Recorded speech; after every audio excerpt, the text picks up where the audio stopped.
군복에 박혀 있어요. 근데 이거 입고 못 하잖아요. 본안 받았지만 그럼 안 된다는 걸 종교 생활을 통해서 배웠기 때문에 그래서 제가 참다 못하면 이 군복을 갈아입습니다. 군종이 없는 군복으로 갈아입고 그러면 아이들이 이제 밑에 있는 후임병들이 사시나 못 떨듯이 떨어요. 좀 독하거든요. 그래서 그러고 나서 또 내가 이러면 안 되는데 하고 그랬던 기억이 있습니다. 근데 우리 형제님들은 군종이 마크가 없어도 여기 안에 주님이 계시잖아요. 잘 하시리라 생각을 하게 되고 그런 것 같아요. 우리 형제님들 뼈저리게 알게 된 것 같은데 소중한 것은 잃어버리고 나면 그 소중한 가치를 그때서야 좀 아는 것 같아요. 잃어버리기 전에 더 잘 느꼈으면 좋겠습니다. 네, 오늘 말씀 주제는 사람의 계획과 하나님의 인도하심입니다. 성경 말씀 구절이 떠오르지 않으십니까? 다 떠오르실 거라 생각합니다. 다들 외우고 계시죠? 예. 잠언 16장 9절입니다. 사람이 마음으로 되기를 계획할지라도 그의 걸음을 인도하시는 이는 죄송합니다. 하나님이십니다. 다 아시는데 부끄러우시기 때문에 우리 성도님들 말씀 안 하신 것으로 제가 이해를 하겠습니다. 제가 살아오면서 어제까지도 이 말씀이 참 사실이구나 라는 것을 많이 느꼈어요. 그래서 간증을 먼저 잠깐 드리고 그 다음에 말씀 모시고 함께 잠깐 나누고 오늘 말씀 마치려고 합니다.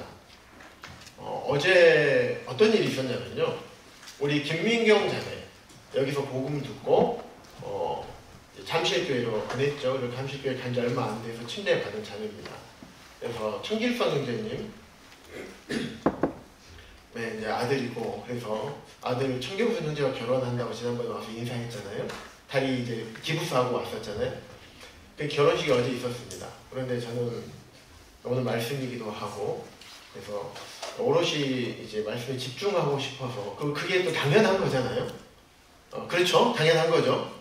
그래서 지극히 합당하다, 경건한 이런 결정이다 생각하고 결혼식 못 가겠다. 네, 추기만 해야 되겠다. 마음을 딱 먹었는데 우리 아침에 저는 우리 존경하신 형제님으로부터 전화가 딱 이런 것 같습니다. 우리 이한주 형제님 아침 8시 좀 넘어서 전화 오셔가지고 형제님 오늘 결혼식장 가나요? 그래서 아니요. 이게 왜요? 의아하시죠. 항상 가는데 아니 말씀도 있고 뭐 이래서 온전히 좀 집중하고 싶어서 안 가려고 했습니다. 그랬더니 그럼 저 혼자라도 갈랍니다 하는 거예요. 주님 안 갈 수 없게 만드시는군요. 뭐 우리 삶이 그렇잖아요. 우리 삶이 우리 것이 아니기 때문에 언제든지 또 성도님들이 원하시고 또 필요를 요청하시면 우리도 움직이는 사람들이기 때문에 주님 형제한테는 바로 답을 못 드렸어요. 형제 제가 기도해보고 다시 연락드리겠다고 하고 한참을 생각하는데 참 주님 말씀 주제가 이 말씀을 준비하고 있었거든요. 기가 막히네. 하나님 좀 어쩜 제 삶 가운데서 이렇게 분명하게 하나님의 말씀이 확실하다는 것을 보여주십니까? 순종하겠습니다 하고 형제께 전화드려서 가겠습니다 하고 같이 다녀왔습니다. 비단 어제 삶 어떤 간증뿐만 아니라 제 삶을 이제 쭉 섬기면서 돌아봤어요. 말씀 준비하면서 돌아봤습니다. 그런데 우리가 섬김을 하면서 수많은 섬김의 어떤 계획을 합니다. 그냥 대충 하는 게 아니죠. 주님 앞에 선한 마음을 가지고 계획을 하고 또 그 계획하는 것에 대해서 여러 가지 계획지에서 내가 선택을 해서 주님 앞에 주님 섬기고 있는 삶을 우리가 살아오고 있습니다.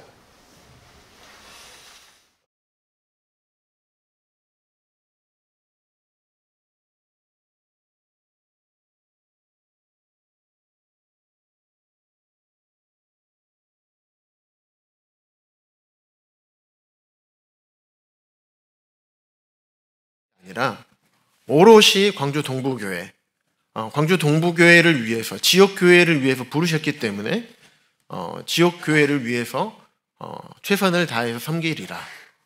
외부 사역은 관심도 안 가졌어요. 물론 외부 사역을 충분히 감당할 만한 그런 역량이나 그런 게 없습니다. 그건 제가 너무나 잘 알고 있었을 뿐만 아니라 그것을 별도로 제 마음 가운데는 그런 마음이 있었던 거예요. 내부 사역에만 집중하겠다. 이런 마음을 가지고 주님 부르셔서 2018년부터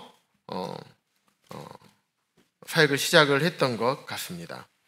그래서 거기서 사역을 시작하면서 장로 형제님들이랑 성경에서 말하는 인도자들이라는 책을 가지고 약 한 2년을 좀 넘게 공부를 했던 것 같습니다. 그래서 그런 인도자가 되려면 어떻게 해야 될까? 하나님께 성경에서 어떻게 말씀하고 계시나? 이런 것들을 한 2년 넘게 배우면서 또 책으로만 배울 뿐만 아니라 앞선 형제님들께서 주님을 섬겨가는 모습들을 보면서 사역에 대해서 배우게 되었습니다. 지금도 우리 조용훈 형제님과 이한지 형제님과 함께 사역을 하고 있지만 두 형제님들로부터 많은 것들을 좀 배우고 있습니다. 그런 마음을 가지고 주님 섬기고 있는데 신방전도라는 사역이 이제 눈에 들어왔어요. 왜냐하면 뒤에 저희 아버지 계시지만 저희 아버지를 우리 허윤우 형제님하고 복음교제를 하고 해주고 싶었어요. 예전에도 잠깐 간증을 짧게 드렸지만은, 왜냐하면 아버지께서 이제 장로교에 오랫동안 계셨기 때문에 허윤우 형제님과 복음교제가 참 잘 맞을 것 같았어요. 그런데 제가 얼마든지 모시고 갈 수 있지만, 또 형제님 전화해서 오시라고 할 수 있지만 주님의 때가 언제인지 알 수가 없었습니다. 왜냐하면 구원의 역사는 성령님의 역사고 그에 합당한 때가 있는 것 같더라고요. 그래서 하나님 앞에 기도하면서 그 때를 위해서 계속 기도하고 있었는데, 마침 재작년에 나주로 신방전도 오신다는 그 소식을 듣게 되었고, 주님 혹시 이때가 주님의 때입니까? 이런 생각을 하게 되면서 주님 앞에 기도하고 그리고 찾아가서 신방전도를 참여해 본 적이 없기 때문에 나주에 가서 신방전도 참여하면서 형제님, 제가 이런저런 이유로 아버지를 위해서 기도하고 있었는데 이렇게 혹시 개인교제 할 수 있겠습니까? 라고 했을 때 주님께서, 원래 시간이 없었는데 주님께서 상담 시간을 기가 막히게 아버지가 딱 되는 가능한 시간대로 상담 시간을 열어주셨어요. 그래서 주님의 때가 이때인가 보구나. 혹시 이때가 아닐까? 보라, 지금은 은혜에 대해 구원받을 만한 그 날이 아닌가? 그래서 아버지를 모시고 가게 되었고 거기서 아버지께서 구원받게 되셨습니다. 그러면서 이 사역이, 신방전도 사역이 얼마나 귀한 사역인가, 나에게 있어서 아주 소중한, 내 사랑하는 부모님에게 복음을 전해주고, 그래서 그분이 거듭날 수 있는, 찾아와서 복음을 전해주는 사역이 있는가? 없더라고요. 그래서 저도 이렇게 기쁘고 감사한데 다른 성도님들도 얼마나 기쁘고 감사할까? 복음을 전해주고 또 성령님 역사하셔서 거듭나게 되면 그런 마음이 동일하게 들겠구나 라는 생각을 하게 되면서 이 사역에 이제 동역을 하기 시작을 했습니다. 그래서 신방전도 사역을 시작을 하게 된 것입니다. 그 다음에 어린이 캠프와 호남 학생 캠프, 이 두 사역을 함께 하게 된 계기가 또 있습니다. 주님께서 저에게 시간을 달라고 하셔서 전임 사역을 시작을 하게 되었습니다. 그러면서 어린이 캠프와 학생 캠프를 바라보게 되면서 우리 교회 학교에 있는 어린 아이들과 학생들이 그곳에 가서 집중적으로 복음을 듣고 또 하나님의 말씀을 듣는 귀한 사역이었습니다. 그리고 거기 가서 누군가는 복음 상담을 해줘야 됩니다. 어린 아이들과 학생들에게. 그런데 물론 청년들도 복음 상담을 잘 할 수 있죠. 하지만 지역교회 사역하고 있는 이 장로 형제님들이 상담을 해준다면 얼마나 도움이 될까? 참 많은 도움이 되겠다라는 생각을 하게 되었고, 주님 앞에 시간을 드렸기 때문에 이 시간들을 참여해서 복음 상담을 해야겠다라는 라는 생각을 하게 되었습니다. 특별히 호남학생 캠프 같은 경우는 전국에 있는 어떤 복음 캠프, 학생 캠프와는 다르게 장로 형제님들이 학생들과 1대1로 상담을 하는 그런 캠프였습니다. 그래서 이런 사역들을 귀하게 보게 하시고, 그래서 그 캠프 사역들에 함께 할 수 있도록 하셔서 지금도 이 캠프가 열리게 되면 가서 복음 상담을 해주는, 상담으로 섬기고 있습니다. 그리고 성도님들 잘 아시는 것처럼 광주 극동방송 사역도 제가 계획하지도 않고 한 번도 생각해보지도 않았던 이런 사역들로 주님께서 인도를 해주셨습니다. 여기까지는 이제 주님께서 저의 마음 가운데 부어주시고 인도해 주셨던 이 사역들을 말씀을 드렸습니다. 간증이죠. 그래서 제가 하고 이룬 게 아니라 하나님께서 저라는 사람을 통해서 이루신 하나님의 역사를 말씀을 드리는 겁니다. 그런데 제가 마음 가운데는 저는 청년들에게 관심이 많았어요. 제가 남원에서 주님을 28살 때 구원받았습니다. 28살 때 구원받고 처음에 학생부 사역을 했습니다. 이제 사역을 한 게 아니라 이제 보조교사로 학생부를 배우러 갔죠. 그리고 섬기러 갔고, 학생부를 섬기고 있을 때 우리 다음 자매님 어디 계신지 모르겠네요. 다음 자매님이 학생이었습니다. 예. 그래서 학생부 사역을 하는데 좀 어렵고 그때는 잘 몰랐죠. 그래서 학생부 사역을 한 1년 정도 하다가 이제 그만두고, 그리고 제가 이제 졸업을 하고 이제 결혼을 하고 남원에 섬기면서 청년부 사역을 이제 그때부터 함께하게 되었습니다. 그래서 남원교회 청년부하고 함께하고 또 사람들 후배들 청년들에게 복음을 전하는 이 사역들을 함께하게 되었습니다. 그래서 그때부터 쭉 청년부만 해왔어요.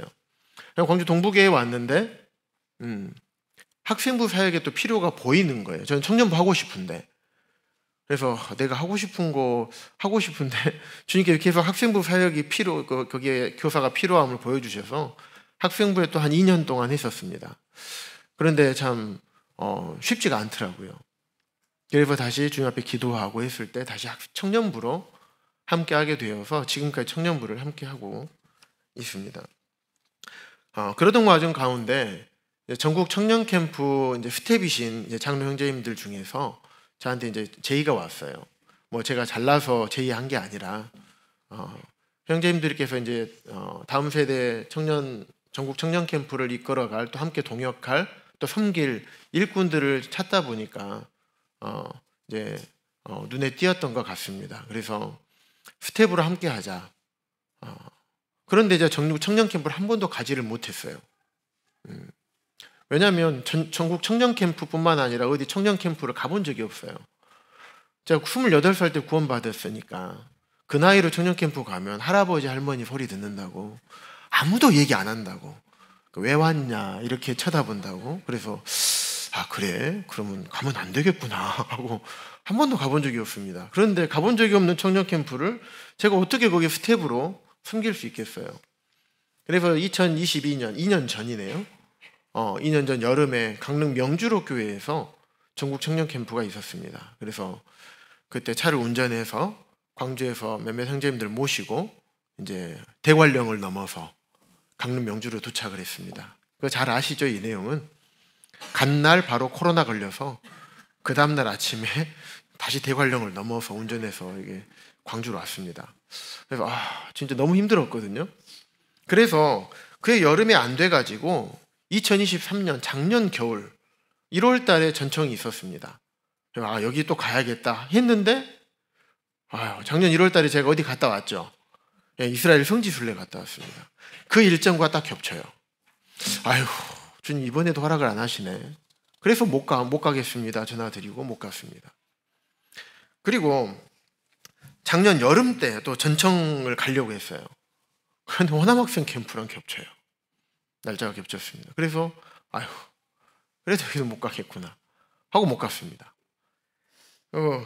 올해 1월 달에 1월 3, 4, 5, 6 1월 3일부터 수요일 6일까지 1월 초에 있었습니다. 이때부터 제가 어떤 또 사역을 했습니까?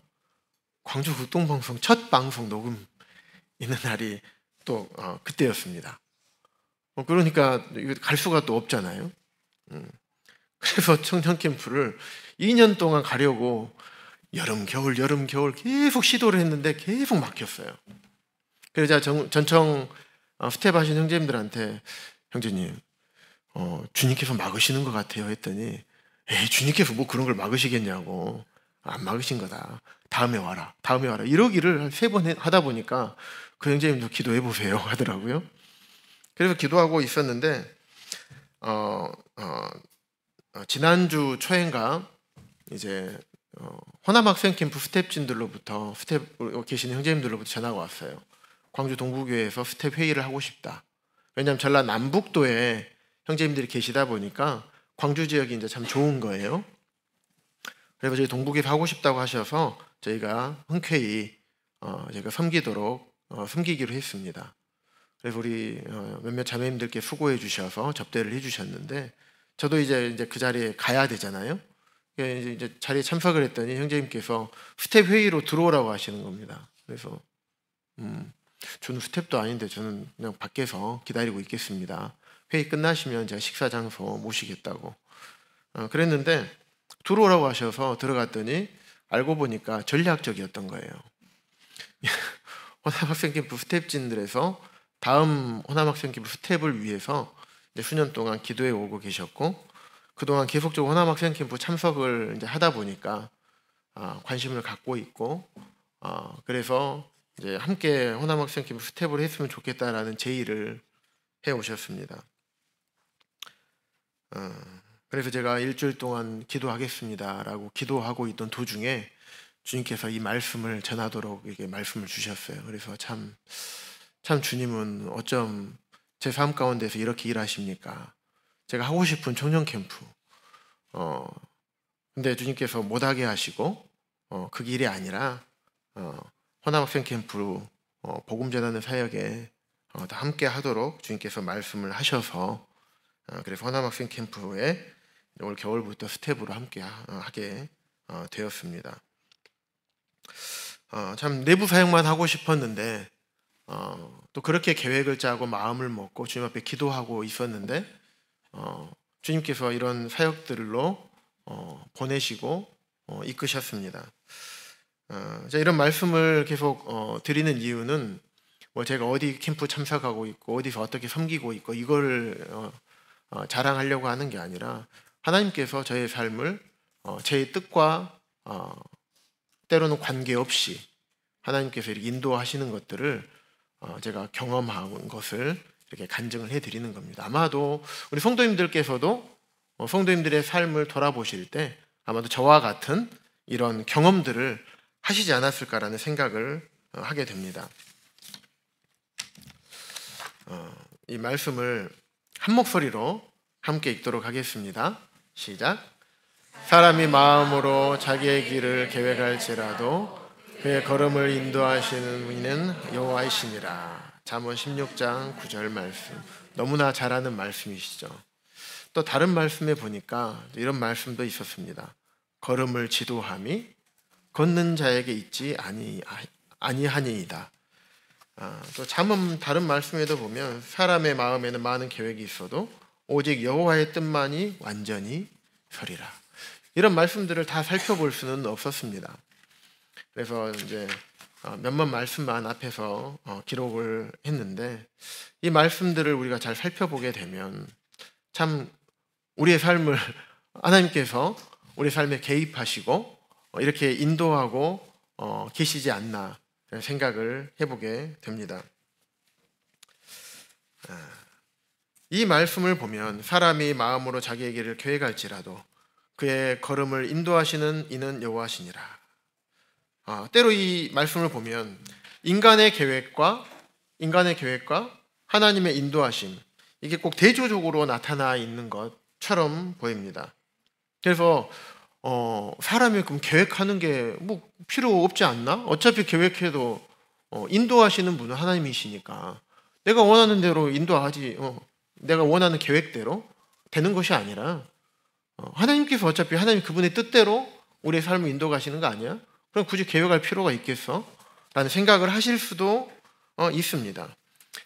그런데 결론부터 말씀을 드리면 그런 의미가 아닙니다. 성도님들 잘 아시겠지만 때로는 우리의 계획이 아무리 정교하고 세밀하고 완벽하더라도 최종적인 결정권과 인도하심은 하나님에게 있다라고 하는 신앙의 고백을 담고 있습니다. 그래서 결국은 계획은 필요한 것입니다.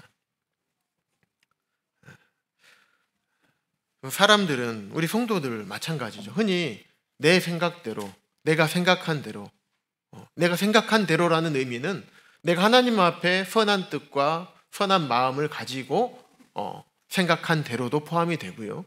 그 반대의 내용도 포함이 됩니다. 그래서 내 생각대로, 내 마음대로 살고 있다고 생각을 합니다. 하지만 실상은 주님께서 우리들을 주님의 자갈과 굴레로 단속하고 계신다는 사실을 우리가 분명히 알고 있어야 됩니다. 그래서 우리가 예상치 못했던, 전혀 생각하지도 않았던 그런 길로 이끌어 가셔서 우리를 축복하시기도 하고 때로는 우리를 징벌하시기도 합니다. 우리를 왜 징벌하실까요? 그분의 뜻과 그분의 길로 가게 하시기 위해서, 우리를 사랑하시기 때문에. 우리가 우리의 생각에는 분명히 이 길이 맞다고 여기지만 하나님의 뜻은 그게 아니었어요.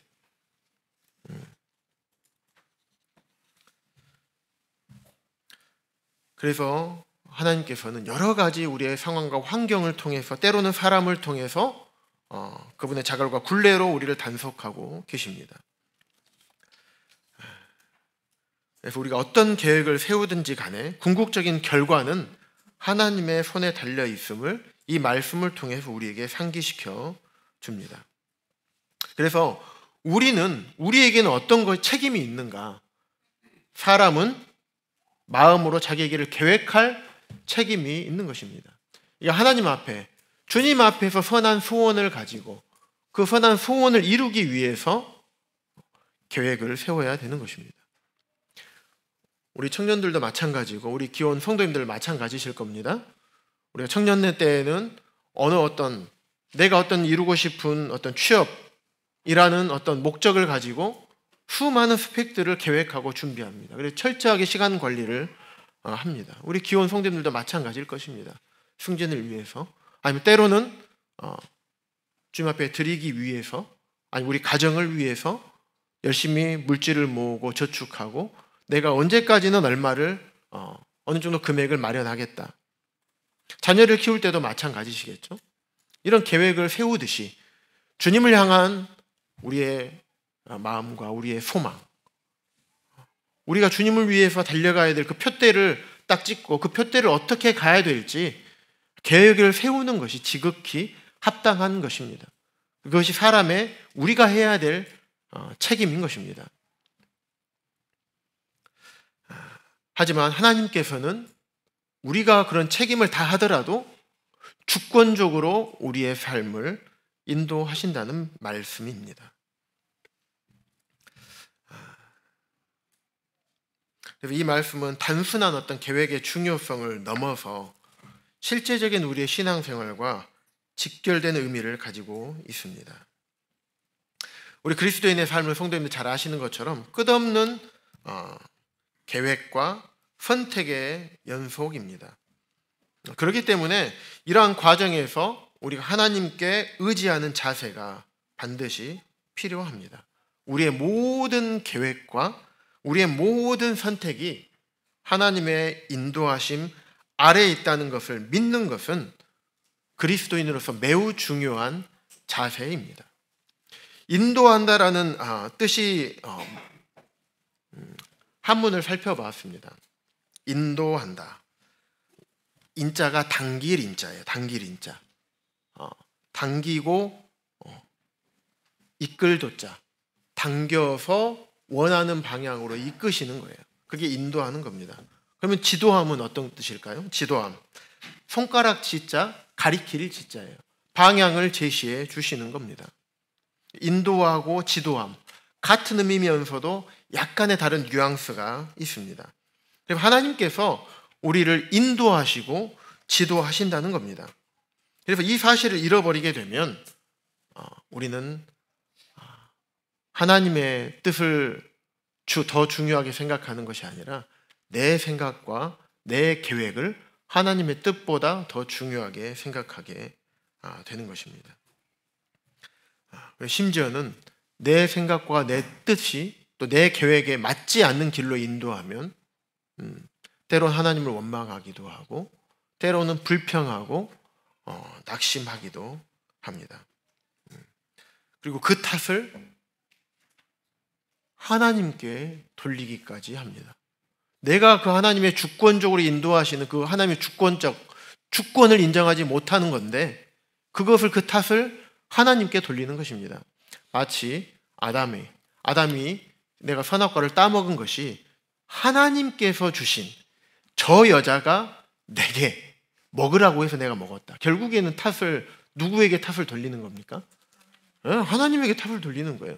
내가 먹었는데 또 불구하고 하나님에게 탓을 돌리는 그런 아담의 모습이 우리 안에 드러날 수가 있게 되는 것입니다.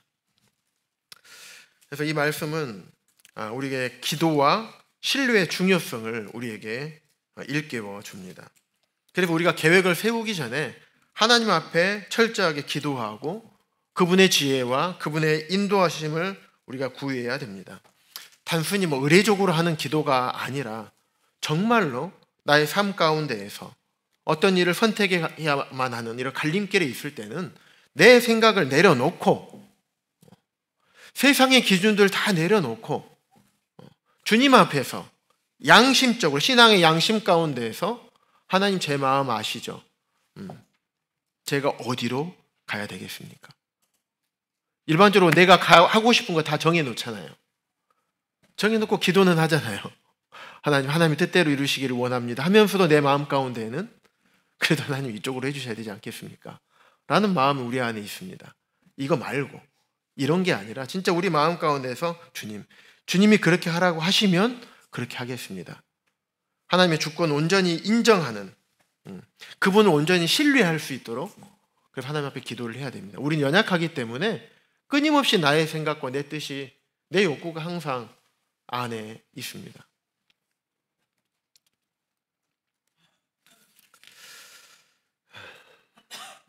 그래서 빌립보 4장 6절에서 7절에서도 우리의 마음과 생각을 지키기 위해서 하나님께 기도하라고 말씀을 하고 계시는 것입니다.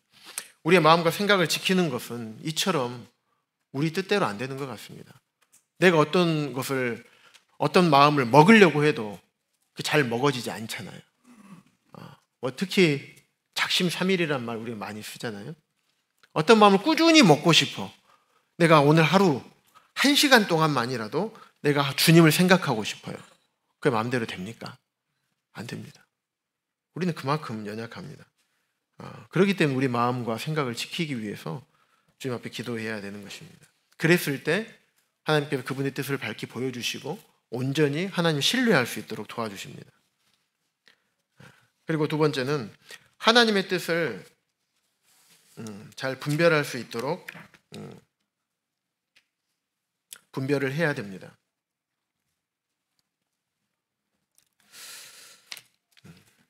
지난 수요일 날 한영재님께서 말씀을 전해주신 것처럼 나의 눈과 나의 귀가 하나님께 향해 있는지 점검을 해야 합니다.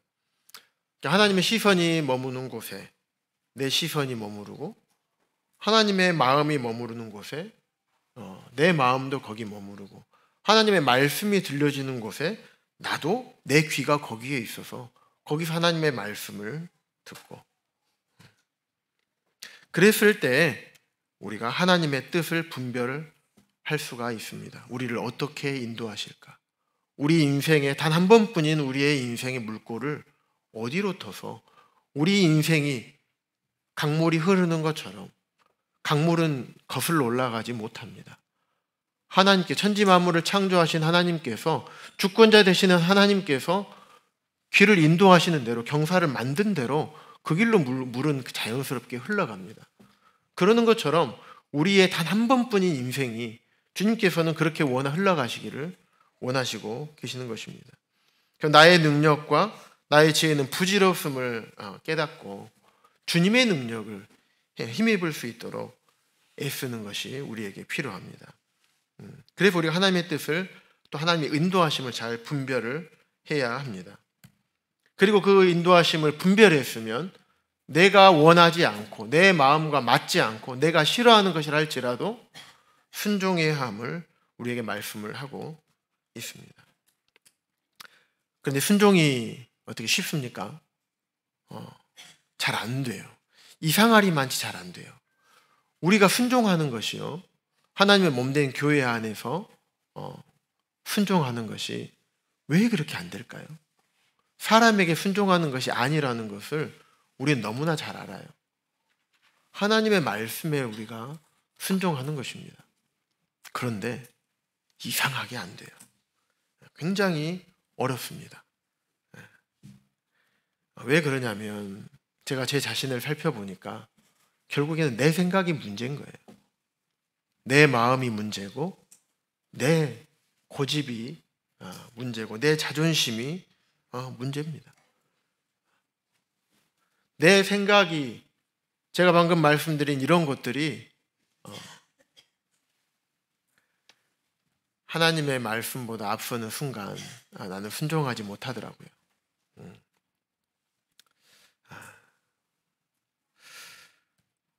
우리 사도 바울 형제님이 어떻게 사셨는지 잠깐 살펴보도록 하겠습니다.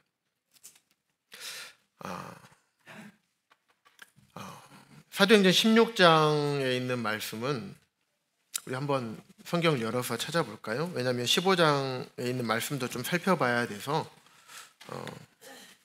16장을 함께 성경을 찾아서 살펴보면서 말씀을 함께 나누겠습니다. 15장 36절부터 보시면 사도 바울이 2차 전도 여행이 시작이 됩니다. 그런데 바울과 바나바의 뜻이 달라졌죠. 바나바는 마가 요한을 데리고 가자. 1차 전도 여행 때 이 타우루스 산맥을 보고 못 넘고 두려워서 돌아가 버렸잖아요. 그래서 바나바는 그래도 마가 요한을 좀 다시 한번 기회를 주자 하고 데려가자고 하고, 사도 바울은 아니다. 그때 돌아가는데 어디를 데리고 가냐. 그의 믿음을 보니까 뻔하다. 나는 안 된다. 그러다가 결국에는 다투어가지고 바울과 바나바가 갈라져서 복음을 전하게 됩니다. 그러면서 바울은 신라를 사도행 15장 40절입니다. 신라를 택한 후에 수리아와 길리기아로 다니면서 교회를 견고하게 합니다. 그래서 1차 전도여행에 복음 전했던 그 지역으로 다시 돌아가면서 복음을 형제들을 굳건하게 하고 계속 서쪽으로 복음을 전하기 시작을 합니다. 그래서 16장 1절에 보면 바울이 더베와 루스드라에도 이르매, 1차 전도여행 때 했던 복음 전했던 곳이잖아요. 거기서 디모데라는 제자, 디모데 만나서 계속 함께 갑니다. 그러다가 여기 앞에 있는 이제 6절이 나옵니다. 사도 바울은 아시아에서 말씀을 전하고 싶었던 것 같습니다.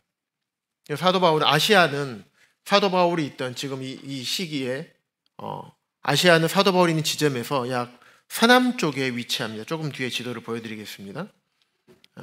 그래서 성령은 사도 바울이 아시아에서 말씀을 전하는 것을 원치 않으셨던 거예요. 근데 사도 바울은 아시아에서 전하고 싶었던 거죠. 사람의 생각과 사도 바울의 계획과 하나님의 뜻이 달라졌던 거예요. 그래서 그들이 부르기아와 갈라디아 땅으로 다녀가. 그래서 아시아로 하고 싶어서 계속 그쪽으로 갔던 거예요. 무시아 앞에 이르러 비두니아로 가고자 애썼어요. 사도 바울이 애썼습니다. 그런데 예수의 영이 허락하지 않았습니다. 그랬을 때 무시아를 지나 드로아로 사도 바울은 계속 또 간 거예요. 그때 하나님께서 성령님을 통해서 환상을 보여주셨어요. 그래서 마게도냐로 건너와서 우리를 도우라는 음성을 들려주시고 바울이 그 환상을 보고 하나님의 인도하심이구나 라고 깨닫고 마게도냐로 넘어가서 유럽의 복음이 전해지게 되었습니다. 뿐만 아니라 10절 마지막 제줄에 보면 우리가 곧 마게도냐 떠나기를 힘쓰니 이는 하나님이 저 사람들에게 복음을 전하라고 우리를 부르신 줄로 사도 바울의 동역자들도 함께 하나님의 인도하심이구나라고 함께 인정했다라는 말씀의 기록이 있습니다. 네, 보시면 이렇게 생겼어요.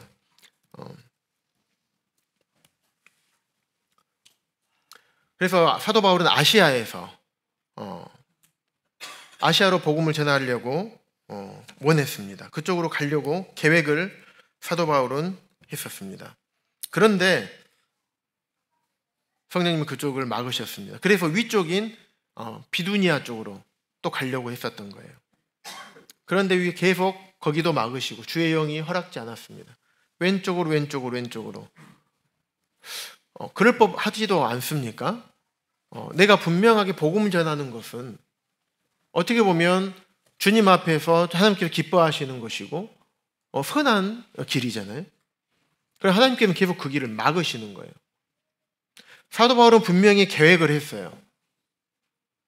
그 계획을 하고 그쪽으로 이동하던 중에 막으신 거예요. 막으시자 사도 바울은 그 막은 거기서 머물러 있지 않고 그 주변에서 복음을 전하고 다시 서쪽으로 계속 갔던 것입니다. 또 비두니아로 막았어요. 그런데 우리가 생각할 때 흔히 어떻습니까? 내가 하고자 했지만 막으면 때로는 불평하고 내 마음 가운데 낙심이 생길 수가 있습니다. 근데 사도 바울 형제님은 사도행전을 아무리 뒤져봐도 그 부분에 대해서 불평하거나 낙심했다라는 기록이 없습니다. 그리고 낙심하거나 불평하지 않고 묵묵하게 하나님께서 내게 올바른 길을 보여주실 때까지 끝까지 서쪽으로 계속 가고 있었던 것입니다. 그랬을 때 드로아에 도착해서 환상을 통해서 건너와서 우리를 도우라는 분명한 하나님의 인도하심을 분별하게 되었고 그 인도하심을 동역자들과 함께 나누었을 때 동역자들이 그를 그쪽으로 건너가도록 하신 것을 인정하고 함께 동역을 했습니다.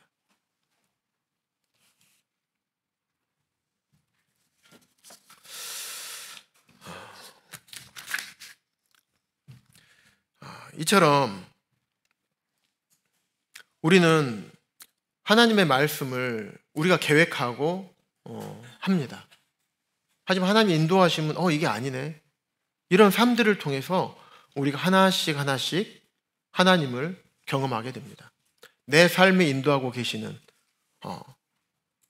하나님께서 나에게 원하시는 하나님의 그 그림이 있을 거예요. 하나님이 원하시는 나 자신의 모습. 주님 앞에서 어떻게 섬기고자 하는가, 어떻게 섬겼으면 좋겠는지 하나님께서 나에 대해서 그리고 계시는 그 그림이 있을 거예요. 나는 다 못 보죠. 그런데 이런 계획을 하고 또 때로는 좌절되고 막히기도 하고 때로는 기다리게 하시고 어쩔 때는 그 길로 인도하시기도 하고 그래서 계획하고 경험하고 이런 과정들을 통해서 나의 하나님을 내가 발견할 뿐만 아니라 하나님께서 지금 나에게 어떤 모습으로 주님을 섬기고자 하고 어떤 나에 대한 밑그림을 그리고 계시는지 조금씩 점점 밝히 알게 됩니다. 그래서 이러한 경험들이 쌓이면서 하나님에 대한 신뢰가 점점 두터워집니다. 처음에는 불평, 불만도 하고 때로는 좌절하고 낙심하고 낭망하고 이럴 때도 있지만 그래서 우리 마음에 속이 불이 나고 때로는 영적으로 올라갔다 내려왔다 이렇게 할 때도 있지만 그런 과정들을 통해서 나의 하나님을 만나게 되고 나를 향한 하나님의 뜻을 조금씩 경험적으로 우리가 알게 되다 보면 그런 경험들이 쌓이면서 지나 보니까 하나님께서 나를 여기까지 인도하셨구나. 이것이 쌓이게 됩니다. 그러면 그때는 내가 몰랐어요. 왜 나를 이렇게 이 길로 인도하셨을까? 나는 너무 싫은데, 난 너무 힘들었는데 왜 인도하셨을까? 몰라요.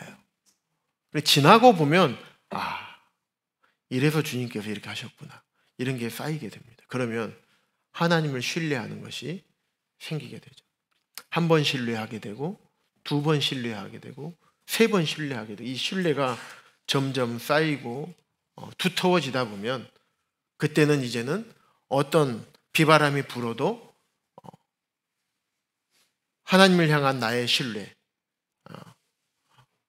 창조주 하나님이시고 주권자 하나님이시고 소유주 하나님이시고 공급자 되시는 하나님이신 이 하나님, 나의 길을 온전히 인도하실 하나님, 내가 계획을 세우더라도 하나님께서 나를 향하신 그 뜻대로, 뜻가운데로 주권적으로 인도하실 그 하나님을 온전히 신뢰하게 됩니다. 그럼 흔들리지 않아요. 두려움이 없어집니다. 주님께서 보여주신 그 길로 나아갈 때 두려움이 없어져요. 겁이 없어진다는 얘기입니다.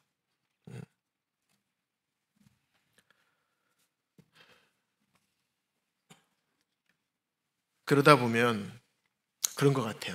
저도 지금 배워가고 있는, 또 하나님을 경험해 가고 있고 하나님 향한 신뢰를 여전히 쌓아가고 있는 상태입니다. 그러면서 느끼는 것들은 뭐냐면 내가 원하는 사역, 내가 관심 있는 사역이 아니라 하나님께서 원하시는, 나에게 원하시는 사역, 또 하나님께서 원하시는 그 길을 가는 것이 하나님의 주권을 온전히 인정하는 그런 삶이라는 것을 조금씩 알아가게 됩니다. 이 말씀은 주님 안에서 섬기고 있는 모든 성도님들에게 적용이 될 것입니다. 뿐만 아니라 우리의 일상생활이나 우리의 직장생활, 그리고 사람과 사람 사이의 대인 관계에도 동일하게 적용을 할 수가 있습니다. 또한 우리가 직장을 통해서 수입을 얻죠. 또 사업을 통해서 많은 이득을 얻습니다. 이것도 마찬가지입니다. 그래서 우리가 일상생활이나 직장생활, 인간관계, 직장, 사업 이 모든 것에서 그분을 온전히 의지하고 신뢰하고 그분의 인도하심을 구하는 자세를 우리가 가져야 함을 이 말씀을 통해서 우리에게 이야기하고 계시는 것입니다. 이 말씀은 단순히 이론이 아니에요. 성도들 경험해 보셨겠지만 이론이 아닙니다. 실제입니다. 어제까지도 경험하고 이번 주에도 제가 경험했던, 계속 지금도 경험하고 살고 있는 실제입니다. 실제 우리의 삶에 어쩌면 가장 많이 적용할 수 있는 그 말씀 가운데 하나가 아닌가 생각이 됩니다. 우리가 하는 것, 우리가 주님을 위해서 하는 것, 내가 하고 있지만 내가 하는 것이 아닙니다. 때로는 기도하고 때로는 긴 기다림이 있을 수가 있습니다. 때로는 아무것도 보이지 않는 긴 터널을 지날 때도 있습니다. 인생의 광야길을 걷고 때로는 고난을 당하게 하시기도 합니다. 하지만 분명한 것은 우리를 지켜보고 계시고 우리의 걸음을 어떤 방법을 통해서도 인도하고 계시다는 것입니다. 하나님은 우리에게 손을 계속 내밀고 계실 뿐만 아니라 잡고 계세요. 저에 대한 끈을 놓지 않고 계셔요. 제가 저 멀리 가더라도 끈을 딱 꽂아가지고 갖고 계십니다. 그래서 우리가 언젠가는 하나님의 뜻을 분별하고 내 자신의 뜻을 돌이키고 하나님의 인도하심에 순종하는 삶을 살아가도록 주님께서 우리를 인도해 주시는 것입니다. 하나님 앞에 나아오도록 도와주십니다. 그리고 우리가 원하지 않는데 또 강제로 이끄시지도 않습니다. 참 어쩌면 감추어진 하나님의 뜻, 잘 안 보이긴 하지만 또 들리지 않는 하나님의 음성.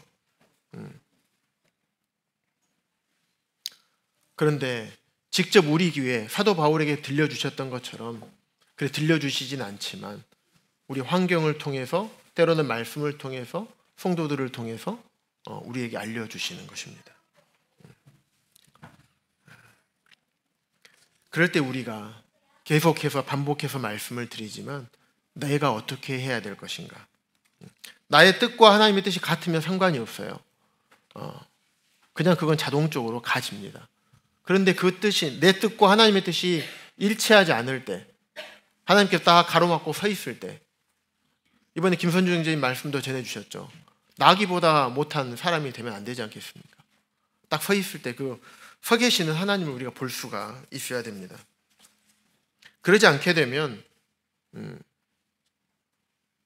고생을 하는 겁니다.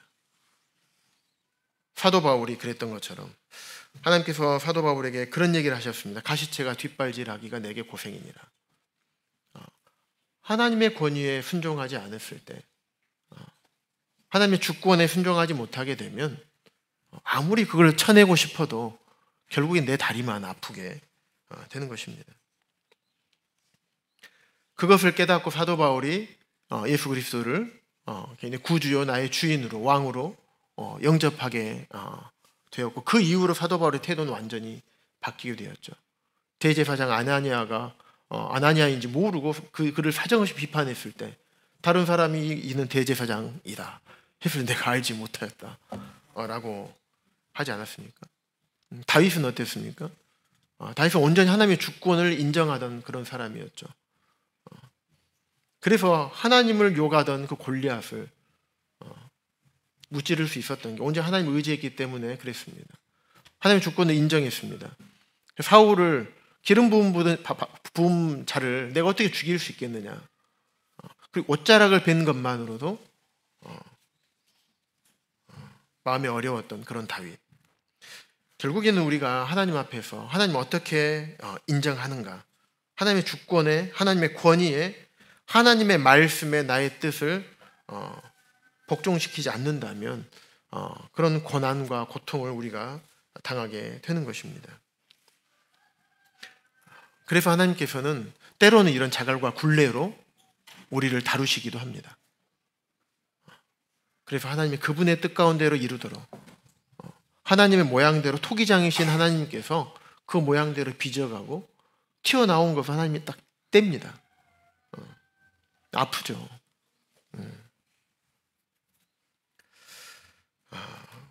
어떤 한 형제님께서 소천하시기 한 2년 전쯤에 그런 얘기를 하신 적이 있어요. 암에 걸리셔서 이제 투병 생활을 하시고 그러다가 다시 재발을 하셨죠. 그러면서 그 형제님의 어떻게 살아오셨는지 간증을 해주셨어요. 처음에 이제 서울에 있는 큰 교회에서 주님을 열심히 섬기고 성경 교사로서 그랬었는데 그 형제님은 다른 모양으로 주님을 섬기고 싶은 마음이 있었지만 그게 뜻대로 되지 않자 교회를 이제 옮기게 되었습니다. 그런데 그곳에서도 또 그게 되지 않자 또 교회를 옮기게 되었습니다. 근데 거기에서 이제 또 암 선고를 받으시고 치료를 또 받으시고 했지만 또 재발하고 이런 과정을 겪으시면서 그런 얘기를 하시더라고요. 형제, 내 삶을 지금까지 살아보니까 하나님께서 나에게 분명하게 이 물길을 내가 어디로 걸어가야 되는지 물길을 흘려주시더라. 그런데 나는 그 물길을 흘려주는 그 길을 뻔히 보고 있으면서도 그 길이 내 마음에 들지 않기 때문에 내가 계속 저항했다. 그런데 이제는 이제 와서 내가 그걸 깨닫게 되고 나는 그 길에 저항하지 않으련다.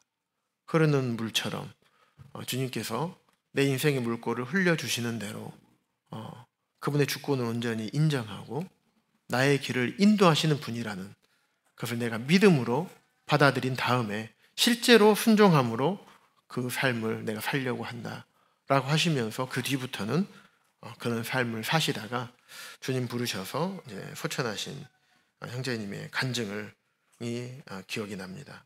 그 말씀을 저에게 해주시면서 저에게 내가 했던 형제에게 해준 이야기를 절대 잊지 말아라 라는 얘기를 해주셨습니다. 사랑하는 성도님들, 인생을 살아가 보니까 저보다 훨씬 많이 사셨잖아요. 저보다 훨씬 많이 주님 안에서 주님을 섬겨온 삶이 계신 성도님들 굉장히 많습니다. 성도님들께서 기도하시고 계획하고 준비한 대로 그 인생 그대로 흘러가는 게 더 많습니까? 아니면 그렇지 않은 게 더 많습니까? 그렇지 않은 게 더 많을 것이라 생각이 듭니다.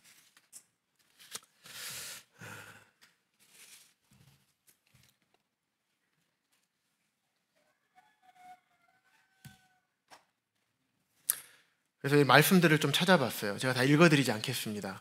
좀 보이실지 잘 모르겠지만 한번 쭉 읽어보시기 바랍니다. 하나님이 어떠한 분이신가? 하나님이 나에 대해서 얼마나 관심이 많은 분이신가?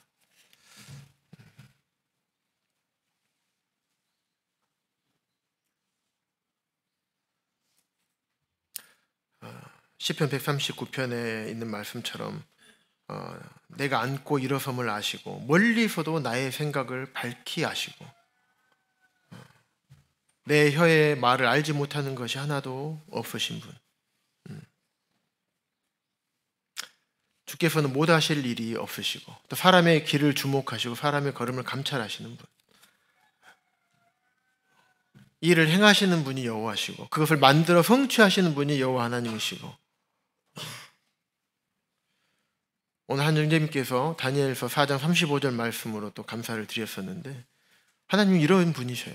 땅의 모든 사람은 없는 것 같이 여기시고 하늘의 군대에게는 땅의 사람에게는 이건 자기 뜻대로 행하시는 분.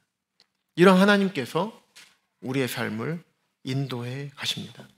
그리고 우리를 머리털까지 다 세신 바 되셨다라고 말씀하고 계시는 것입니다.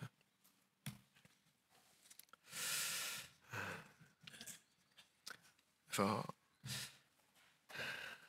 우리가 살아가고 있는 현재 위치와 상황이 다 다를지라도 또 때로는 내가 보기에 어렵고 힘든 또 희망이 없어 보이고 도저히 출구가 없어 보이는 그런 상황일지라도 하나님 온전히 신뢰하고 그래서 하나님께서 내가 보이지 않는 미래에 대해서 불안해할 게 아니라 하나님께서 하나님의 뜻에 합당한 길로 내 자신을 우리를 인도하실 것이라는 분명한 신뢰를 가지시고 그 하나님이 분명히 그렇게 인도하실 겁니다. 그리고 내 생각을 내려놓고 주님이 인도하신 그 길로 순종했을 때 하나님을 경험하게 되고 그러다 보면 하나님을 더 신뢰하게 되고 그러다 보면 하나님을 섬기는 그런 삶의 그 길이 두렵지 않고 두려운 길이 아니라 정말 기쁘고 감사하고 즐거운 길이 될 것입니다.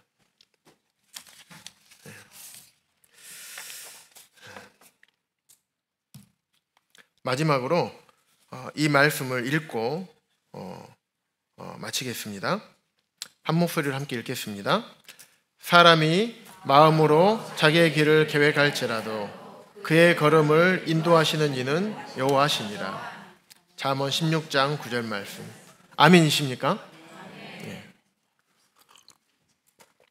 혹시 암송하지 못하신 성도님이 계시다면 꼭 암송하시기 바랍니다. 말씀을 암송하면 정말 여러 가지 유익이 있습니다. 기도하고 오늘 말씀을 마치겠습니다.